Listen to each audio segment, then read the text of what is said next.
The two women I grew up with in the foster home, now both successful CEOs, had always competed for my affection, each claiming they wouldn't marry anyone but me. Claire Ashton and Chloe Vance. Our lives had been intertwined since childhood, strands of shared hardship and hesitant dreams. A week before my 26th birthday, they went to close a massive business deal. A deal, I would later learn, that held significance beyond mere profit margins. They threw themselves into it, emerging victorious but utterly intoxicated. I initially felt a surge of profound gratitude when I heard the news, thinking this grand success was their elaborate birthday gift to me. When their driver frantically called me in the dead of night, saying they were paralytically drunk and fending off the greasy advances of their counterpart, Mr. Harrison, I didn't hesitate. 3 a.m. The call painted a grim picture. The celebration dinner had devolved, Mr. Harrison getting bolder with every drink, his hands wandering, his intentions clear. I grabbed the first clothes I could find, sweats and slippers, and raced to the exclusive downtown restaurant where the meeting had taken place. Bursting into the private room, the scene confirmed my worst fears. Mr. Harrison had Claire pinned against the wall, her blouse torn, fumbling drunkenly. With the clasp of her bra, Chloe was slumped in a chair nearby, barely conscious. If I'd been minutes later, the unthinkable would have happened. A red mist descended. Seeing Claire, my childhood friend, violated like this ignited a primal rage. 10 minutes later, Mr. Harrison was curled on the floor, nursing a bleeding gash on his head, whimpering. I hoisted Claire over one shoulder, scooped Chloe into my arms, and carried them out of that viper's den, heading straight for the nearest hospital emergency room for stomach pumping and observation. After settling them into adjacent beds, ensuring the nurses had everything under control, I sat vigil between them. Exhausted but relieved they were safe. I listened to the rhythmic beeping of the machines. And then, through the haze of alcohol, their true words slurred out, whispers not meant for my ears. "Julian, darling Julian," Claire murmured, her hand twitching as if reaching for someone. "Chloe and I, we finally did it. Closed the Harrison deal." Chloe stirred, a faint smile on her lips. "Julian, this deal, it's our gift to you." Her voice trailed off, then returned with a soft plea. "Julian, hold me." Julian Croft, our colleague, the ambitious department manager. Not Ethan Miller. Me.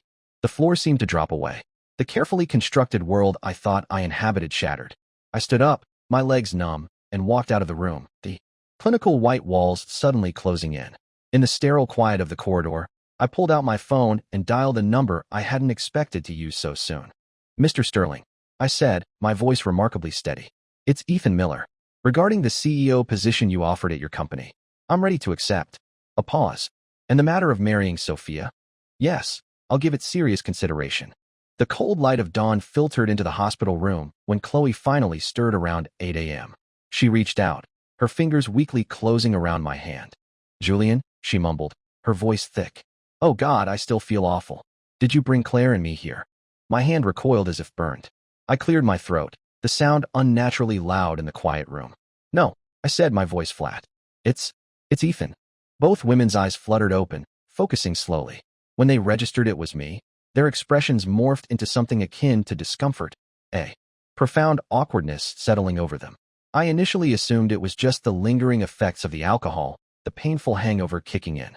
Just then, the door swung open, and Julian Croft walked in, carrying a container of comforting congee.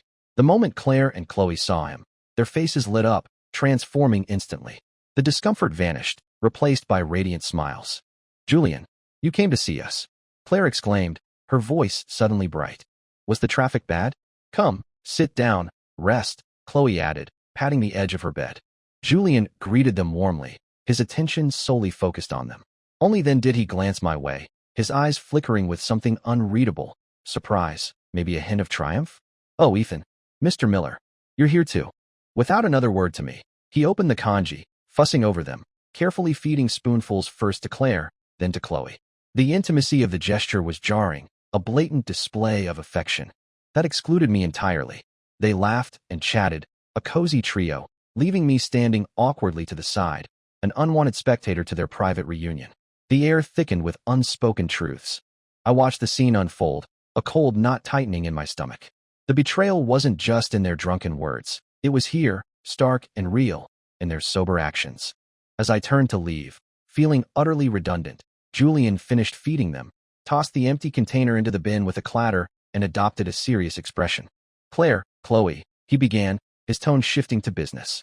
Bad news, I'm afraid. Mr. Harrison was at the office first thing this morning. He terminated the contract. Claire and Chloe stared, dumbfounded. Impossible, Claire protested. We negotiated everything yesterday. That's why we ended up like this. Yes, Chloe chimed in, bewildered.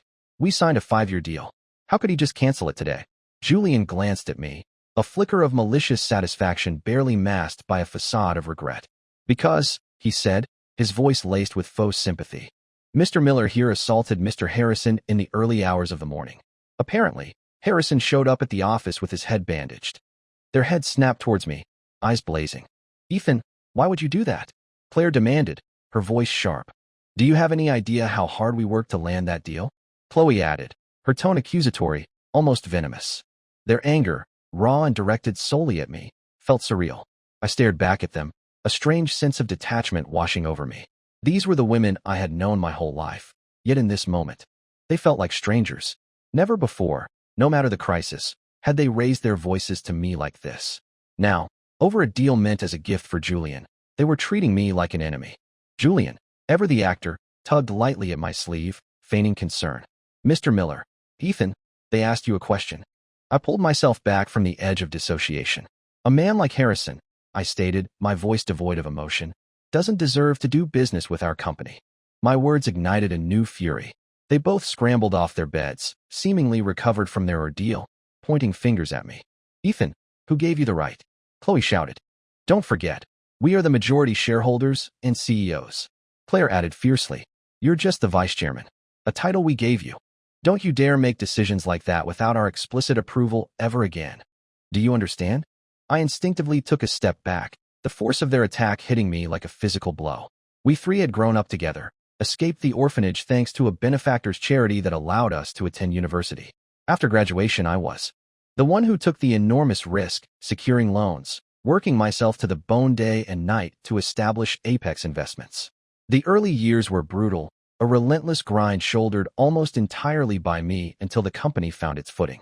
Because I loved them, because I naively believed in our shared future, once the company stabilized, I registered them as the legal owners, the primary shareholders. And now, those same women were spitting venom, reminding me of my place. A bitter wave of grief washed over me. Feeling like a chastised child, I lowered my head. Understood, I mumbled.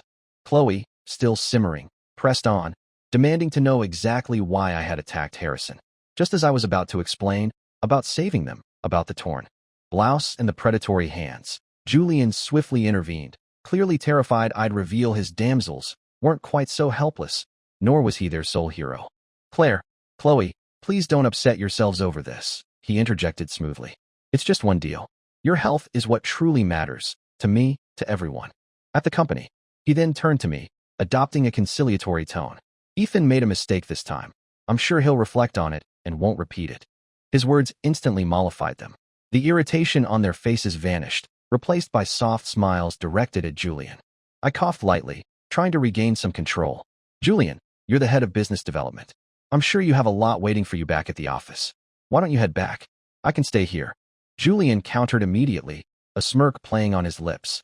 Actually, Ethan, you're the vice chairman. You're much busier than I am, especially with the CEOs indisposed. He looked me directly in the eye, any semblance of respect for a superior gone, replaced by open mockery. Why don't you go back to the office? I'll stay and take care of Claire and Chloe. My jaw tightened. I was about to retort when Claire and Chloe jumped in, siding with him. Ethan, Julian has a point, Claire said gently. You're the vice chairman. With us out, the company needs you to make decisions. Yes, you should go back, Chloe added. Julian will take excellent care of us here. Besides, she added, a slight edge to her voice, it's a good chance for you to make amends for this morning. Make amends.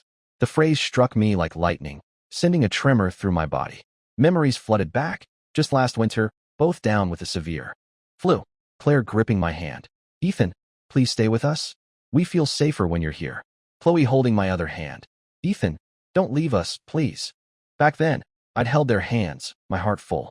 You silly girls, I'd said softly. How could I ever leave you? I'll be here for you both, always. The echoes of past affections warred with the harsh reality of the present. Julian noticed my stunned silence and gave me a slight nudge. Ethan, You should probably get going. Pulled back to the present, I nodded numbly and walked out of the room, leaving the three of them behind. The door clicked shut, sealing off a chapter of my life. The following days blurred into a haze of administrative tasks. I began the process of liquidating my shares in Apex Investments. My plan was simple.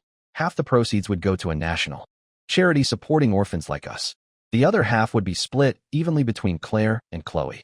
After all the years we'd spent together, it felt like the last decent thing I could do. I meticulously reviewed final projects, processed outstanding contracts, and prepared detailed handover notes, my mind detached, functioning on autopilot. I barely registered the passage of time until one evening, my office door burst open. Julian stormed in, his face thunderous, Claire and Chloe trailing behind him like righteous backup.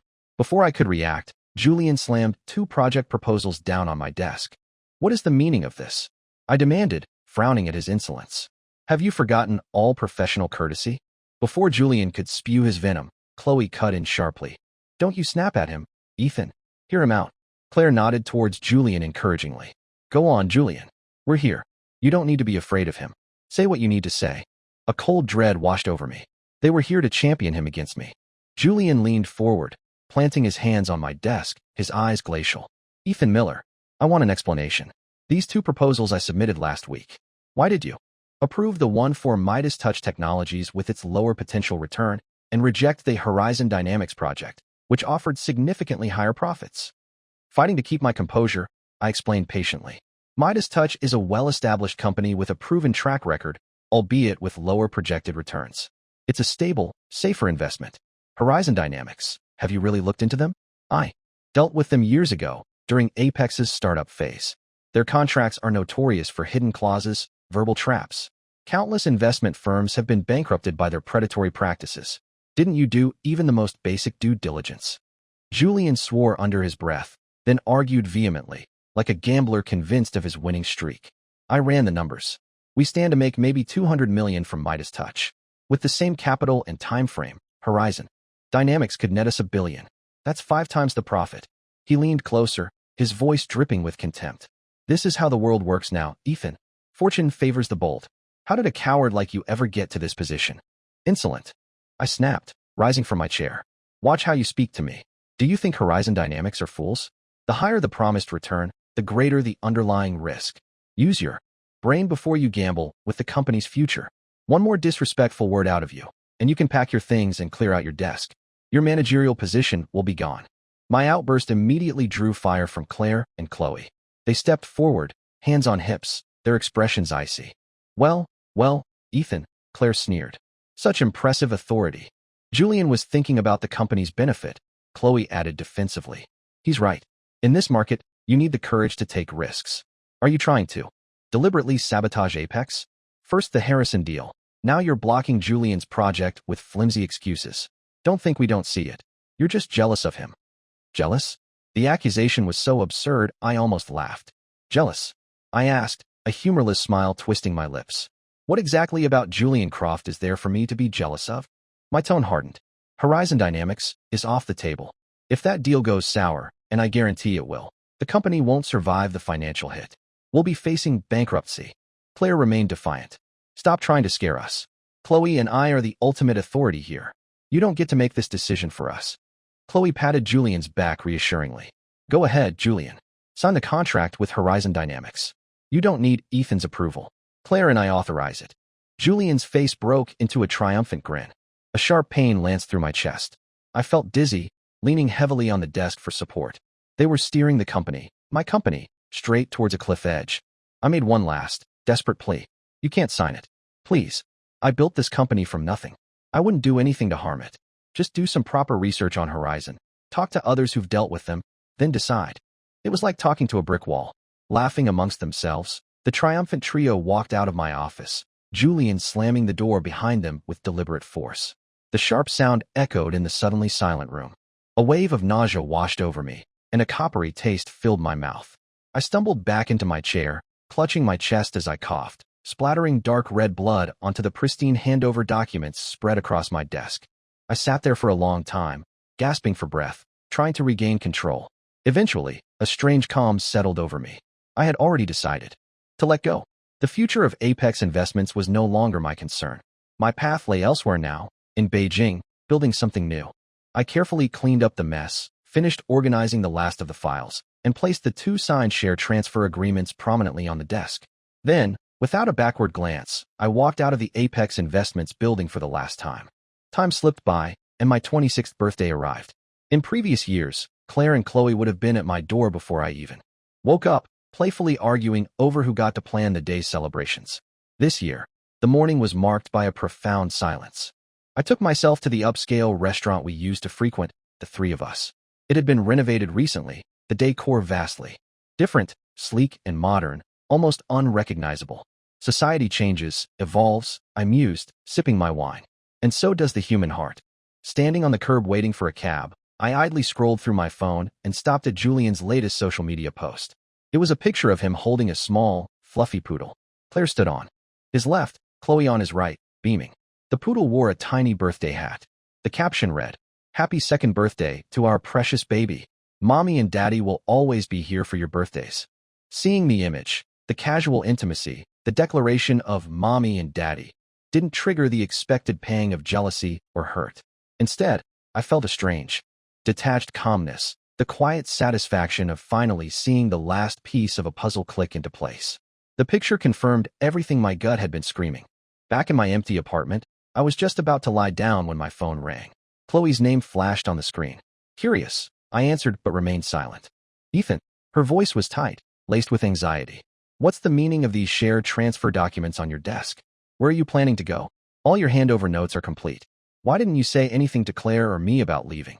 I took a slow breath, the manufactured nonchalance tasting bitter. Apex is a listed company now. It doesn't need me anymore. I'm sure you and Claire can manage just fine. A pause. Since you asked, remember Mr. Sterling? The Beijing tycoon whose company we partnered with a while back? He's always valued my abilities. I'm heading to Beijing tomorrow, partly to take over his investment firm, partly. I let the pause hang heavy. To marry his daughter, Sophia. There was a stunned silence on the other end. Then Chloe's voice rose, frantic. Ethan, what are you saying? You're just abandoning us? Abandoning Claire and me like this? What about the promises we made? All 3 of us. Her voice cracked. So, there was another woman all along. A dry, humorless laugh escaped me. I didn't bother correcting her. What was the point? I hadn't forgotten our promises.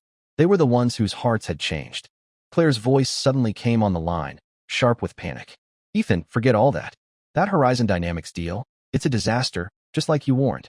They initially asked for $200 million, but now they've bled us for $500 million, and they're still demanding more. The contract traps us. We have to keep paying. The company's going to collapse, Ethan. You have to come back, figure something out. I mirrored the dismissive tone they'd used on me in the hospital. But you 2 are the CEOs, the ultimate authority. You make the decisions. It's a bit late for me to intervene now, wouldn't you say? Even if I came back, what could I do? I added the final nail. Besides, I no longer hold any shares. Apex Investments has nothing to do with me anymore. My flight to Beijing is tomorrow night. That evening, I visited the old foster home, laden with gifts for Mrs. Peterson, the kindly woman who had raised the 3 of us. Her face, etched with the wisdom of years, crinkled into a warm smile. She rummaged in an old chest and pulled out a pair of hand-stitched cloth shoes. Ethan, my dear boy, she said, pressing them into my hands. Happy birthday. A lump formed in my throat. Grandma Peterson, I choked out, my eyes stinging. You remembered. She patted my hand. Of course I remember. I raised you, didn't I? I might be old, but I wouldn't forget your birthday. It's not much, just something I made myself. Try them on. I slipped my feet into the soft shoes. They fit perfectly. They're wonderful, Grandma. The best gift I've received all year. I told her about my move to Beijing, the new job, the upcoming marriage. I explained that visits might become less frequent. She held my hand tightly. Beijing is good. The capital. More opportunities. Her brow furrowed slightly. But what about Claire and Chloe? You 3 were always inseparable. Where are those girls tonight? Before I could answer, the door opened, and Claire and Chloe rushed in. They visibly relaxed upon seeing me, then quickly greeted Mrs. Peterson. Their relief quickly shifted back to urgency as they turned to me. Ethan, we knew we'd find you here. Claire exclaimed, her voice trembling slightly. We were wrong the other day, Ethan, Chloe pleaded. We said terrible things. Can you please forgive us? Please come back and help us with the Horizon mess. The company won't last much longer like this. Mrs. Peterson looked between us, understanding dawning in her eyes. You three grew up together, she said gently. Like siblings. Whatever disagreements you have, you need to talk them through. You're all each other has had. Don't let a moment of anger destroy 20 years of history. I managed a weak, sad smile and shook my head. Claire and Chloe flushed, looking ashamed, but they still nodded along with Mrs. Peterson's words, desperate for any leverage. I sighed, deciding blunt honesty was the only path left. Emotion aside, I said evenly, there's nothing I can do. The contract is signed. It's legally binding. You have to follow its terms. I warned you about Horizon Dynamics, about their history of ruining companies with contractual loopholes. You chose not to listen. Chloe's eyes welled up. She took a step closer. We've overcome so much together, Ethan. Are you really leaving? Really going to marry that sterling heiress and abandon us? Claire quickly added, her voice thick with emotion. Ethan, we grew up together. You promised you'd marry one of us someday. How can you break that promise now? I drew a deep breath, steeling myself. I thought that way too once. When I was younger, perhaps more naive. But the law allows for only one wife. How could I choose between you without hurting the other? It seemed fairer, kinder, even, to simply remain friends. The word friends felt hollow, meaningless now. With a final nod to Mrs. Peterson, I turned and walked out, not looking back. Outside the orphanage gates, they caught up to me, blocking my path. Looking me straight in the eye, they both whispered, "We're sorry." I raised an eyebrow. Sorry for what? Chloe spoke first, her voice thick with remorse. We went back to the restaurant. Asked to see the security footage from that night. We saw what really happened. You fought, Mr. Harrison, because you were saving us. Her eyes filled with tears. If you hadn't arrived when you did, I can't bear to think about it. And we blamed you. I waved a dismissive hand. It hardly mattered now. I tried to step around them, but Claire grabbed my wrist, her grip surprisingly strong. Regardless of everything else, Ethan, please stay, she begged. Don't go to Beijing. Don't become some kept man in the Sterling family. They're powerful, yes, but you'll be marrying into wealth. They'll look down on you. Her words triggered another memory, sharp and clear. Years ago, when I first proposed starting Apex Investments with borrowed money, Claire had held my hand just like this, pleading, Ethan, aren't we happy now? We escaped the orphanage, got degrees, we can find decent jobs. Why risk everything on a startup? What if you fail? Back then, fueled by youthful ambition, I had pulled my hand away. It's my life I'm betting on, I declared. Even if I fail, I have the courage to start over. You two just focus on yourselves. If I succeed, you'll be the owners. If I fail, I won't drag you down. I'll bear the consequences alone. That younger me, full of fire and determination, had carved out a path for us, dramatically changing our lives for the better. My decision then had been right. And I believed, with chilling certainty, that my decision now was also right. The core reason remained unchanged. My feelings for them, the trust, the love, it was utterly dead. I gently but firmly detached her hand from my wrist. I'm leaving tomorrow, I said, my voice quiet but resolute. I wish you both the best of luck. We should probably limit contact from now on, I added pointedly. I wouldn't want the Sterlings to misunderstand. Without giving them another chance to speak, I walked quickly down the street. Unbidden, 2 tears escaped, tracing cold paths down my cheeks. It wasn't for the lost love, I realized with sudden clarity. It was for the lost youth, the shared past I could never reclaim. Behind me, their voices rose, raw with desperation.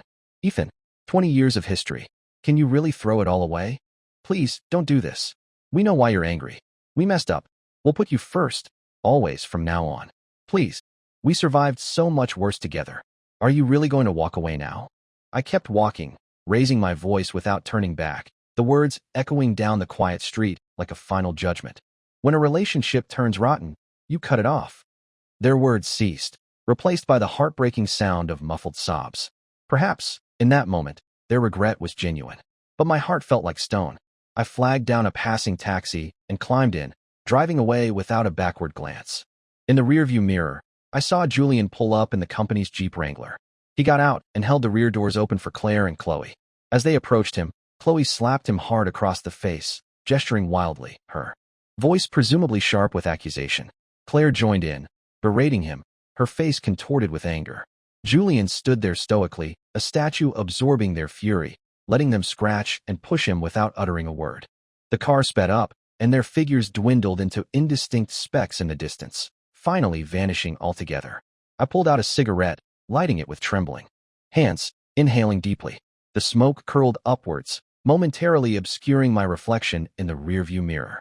A slideshow of memories flickered through my mind. All those early business dinners for Apex.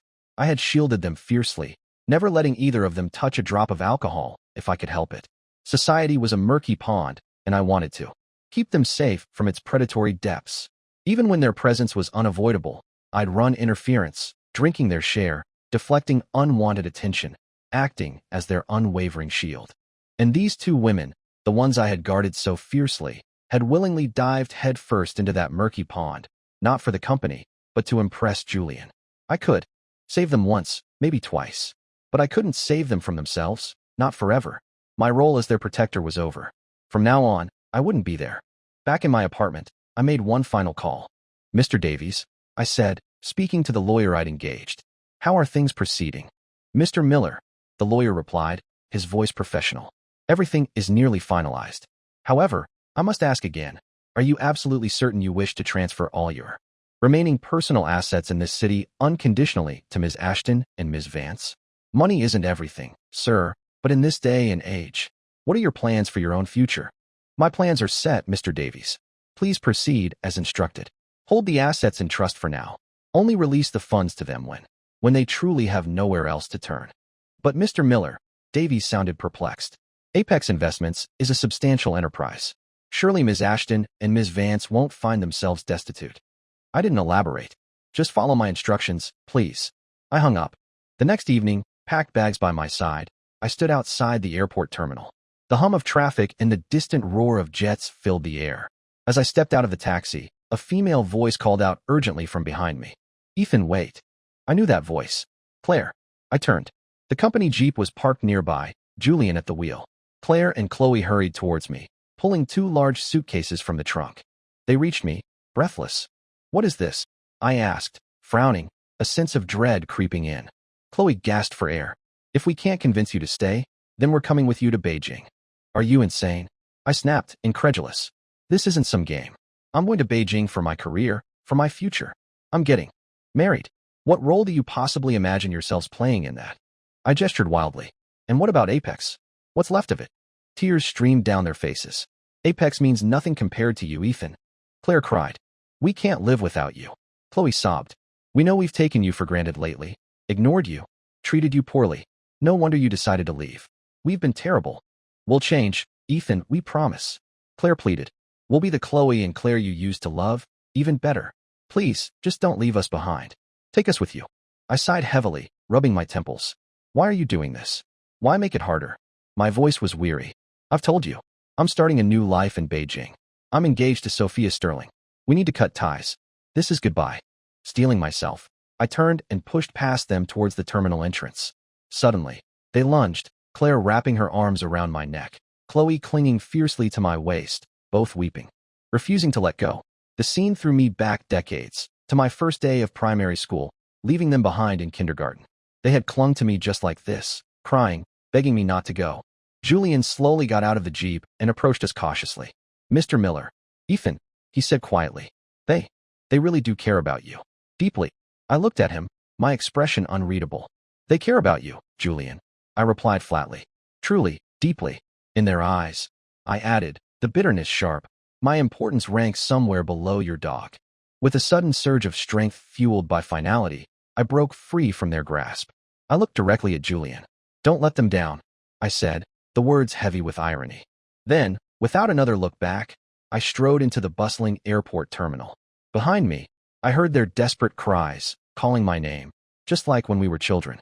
But this time, I wouldn't turn back. They tried to follow, but Julian held them back, restraining them firmly. Unable to reach me, they turned their grief and fury onto him, scratching and hitting him. "It's all your fault," I heard Claire shriek. "Why did you have to seduce us? If it wasn't for you, Ethan would never have left." Chloe screamed. "You and your stupid horizon dynamics. Look what you've done. Not only is the company ruined, but the most important person in our lives is gone because of you." Julian stood silently, absorbing their blows, his face quickly becoming marred with red scratches. But he didn't let them go. Stepping off the plane in Beijing, I was greeted immediately by Mr. Sterling and his daughter, Sophia. The fact that Mr. Sterling himself had come spoke volumes about his respect for me. Warm smiles lit up their faces as they saw me. Long flight, Ethan, Mr. Sterling said warmly, shaking my hand firmly. You must be tired. Not at all, sir, I replied sincerely. Thank you for coming personally. I'm truly honored. I turned to Sophia, a genuine smile touching my lips for what felt like the first time in ages. Sophia, it's been too long. You look even more beautiful. Mr. Sterling chuckled, clapping us both gently on the back. He wasn't one for stiff formalities. She'll be yours soon enough, Ethan. Sophia and I both blushed slightly at his directness, which only made him laugh louder. Come on, let's get you to the house. Dinner's waiting. The ride in his limited edition Maybach was smooth, a world away from the turmoil I'd left behind. At the Sterling mansion, I was welcomed with genuine warmth and respect by everyone, from the family members to the household staff. There wasn't a hint of the condescension Claire had warned about. For the first time in a long time, I felt a sense of belonging, a tranquility I hadn't realized I was missing. It felt like home. Life in Jiang City had been a constant balancing act, demanding workdays followed by evenings spent carefully navigating Claire and Chloe's moods, always anxious not to upset either of them. It was exhausting, physically and emotionally. With Sophia, things were different. Easier. There was an openness, a lack of calculation, that felt incredibly refreshing. Looking back, I saw the painful truth. My desperate hope of building a life with Claire or Chloe, of reaching that idyllic, happily ever after, had been a mirage. All my efforts, my sacrifices in Jiang City, had been futile, like grasping at the moon's reflection in water, as the old saying goes. Perhaps, I finally admitted to myself, I had simply been playing the fool, the devoted admirer blinded by history and hope. The Sterling family's business empire spanned multiple sectors. Naturally, I gravitated towards my expertise, investment. Taking the helm of their investment division felt right. Within the first quarter, leveraging my experience and instincts, I doubled the division's turnover compared to the previous period. Mr. Sterling was more than pleased. He was impressed. Our wedding date, Sophia's and mine, was set for the following month. One afternoon, Sophia and I were in my office, discussing strategies for the upcoming quarter. A hesitant knock sounded at the door. I opened it and froze. Standing there, looking lost and worn, were Claire Ashton and Chloe Vance. Before I could speak, Chloe burst into tears. Ethan, we're bankrupt. Apex, it's gone. Claire echoed her despair, tears streaming down her face. The company is finished, Ethan. It's all our fault. We trusted Julian too much. I remained silent, unsurprised. This outcome had been inevitable. Thankfully, I had been open with Sophia about my past with Claire and Chloe, explaining the complicated history. Otherwise, this sudden appearance could have been disastrous. Sophia, ever gracious, stepped forward. Please, don't stand in the hallway. Ethan, invite them in. Reluctantly, I stepped aside, rubbing my face tiredly. Inside the spacious office, they looked small and fragile against the backdrop of my new life. Seeing my continued silence, they rushed to speak. Ethan, we lost everything. Chloe cried. Aren't you going to say anything? We have nowhere to go. What are we going to do? Claire pleaded, falling back into the old pattern, seeking my protection, my solutions. I kept my voice calm, detached. I warned you. I explicitly told you Horizon Dynamics was a trap. My gaze was steady. This is something you should be discussing with Julian Croft. He's the one who signed the deal, after all. Mentioning Julian triggered fresh waves of tears and anger. Don't talk about that bastard. Claire spat. He's less than a man. He vanished the moment he knew the company was going under. Chloe added bitterly. Ran off so he wouldn't have to face the consequences. I nodded slowly. As I told you before, I said, my voice firm. The day I transferred my shares to you, our connection was severed. You shouldn't have come here today. My fiancé might misunderstand.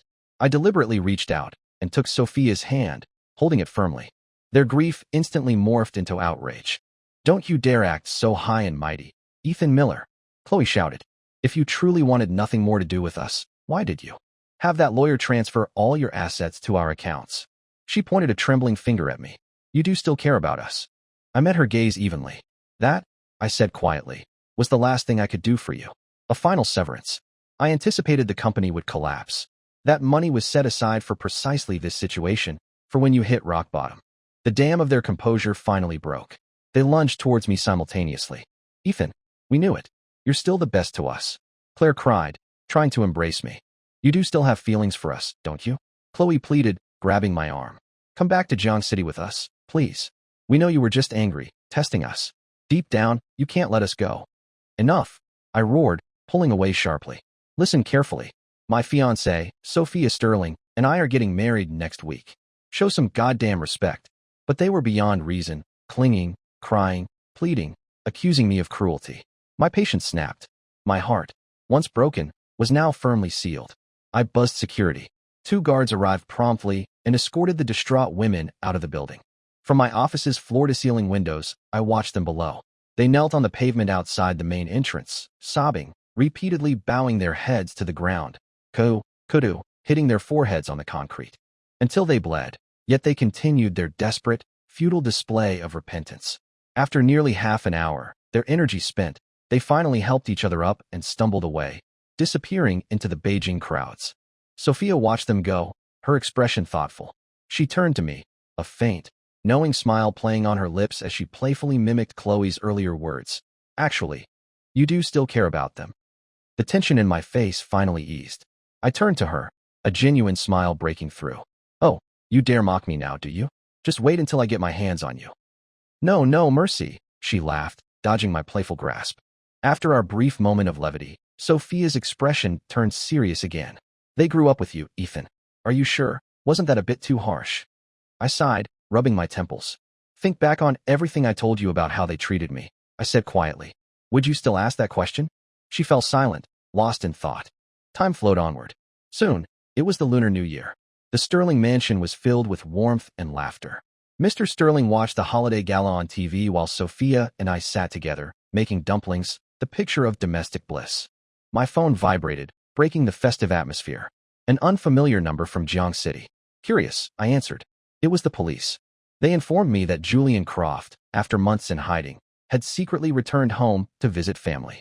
Claire and Chloe, apparently staking out his residence, relentlessly, had finally caught him. Consumed by rage, they had attacked him with kitchen knives they'd brought along. A brutal struggle ensued in the narrow stairwell. In the chaos, Julian, cornered and desperate, managed to wrest a knife away and fatally stabbed Chloe. He himself sustained multiple stab wounds and died at the scene. Claire had been stabbed twice, but survived thanks to prompt medical attention. However, she was charged with intentional homicide alongside Julian. Found guilty, she was sentenced to death. Her final request, the officer informed me, was to see me one last time before her execution. I considered it for a long moment, the ghosts of our shared past swirling around me. Then, quietly but firmly, I refused. The officer expressed understanding and ended the call. On the 6th day of the Lunar New Year, a crisp, clear morning, Sophia and I stood before the Civil Affairs Bureau. We exchanged a smile, full of promise and quiet understanding, and walked inside together. A new chapter was beginning. A better tomorrow awaited. The end.